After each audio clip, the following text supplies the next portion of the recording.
take one of these and hide it under a bush? I'm a Democrat, and my husband is a Republican.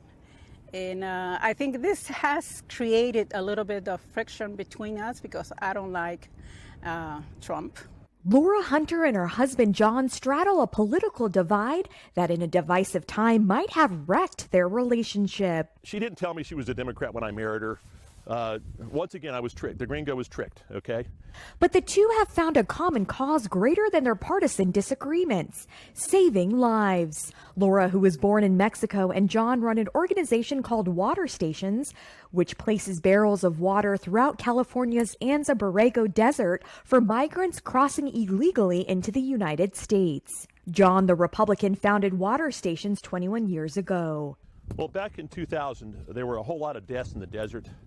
And they were dying because of dehydration. This is in this sector here. And in a funny way, I actually admire the guys that come across more than the average person because they go through a lot more work.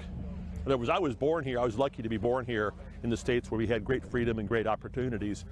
But the guys down south of here don't have the same opportunities just because of their system's different. So if I was one of them, I'd be coming north too. Laura joined the group as a volunteer and later married John. We are non-political and non-religious organizations. So that's why we attract different people from different walks of life. But all of us have the same purpose, the same goal to help reduce the heat-related deaths on this area.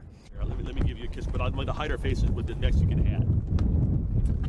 There you go. John told Reuters politics didn't come up much until Donald Trump sought the White House and began calling Mexicans rapists and criminals. The part where Trump said those things, well, the effect is, I think he did kick a hornet's nest there.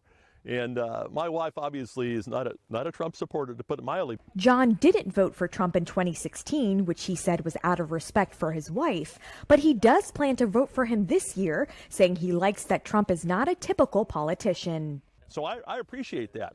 It's refreshing to find a guy who is himself, even if he's a jerk. We have to agree to disagree. That's what I told my husband. Not because I think different than he does makes me wrong, or because he doesn't think the way I think it makes him wrong. No, we are two separate people. He's a man, I'm a woman, and we have different points of view, different ideas, different opinions. Differences aside, Laura and John remain united in their mission to help those less fortunate, no matter where they come from.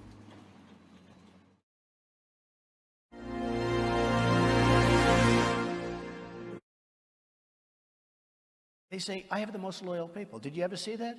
Where I could stand in the middle of Fifth Avenue and shoot somebody and I wouldn't lose any voters, okay? It's like incredible. Tear down this wall.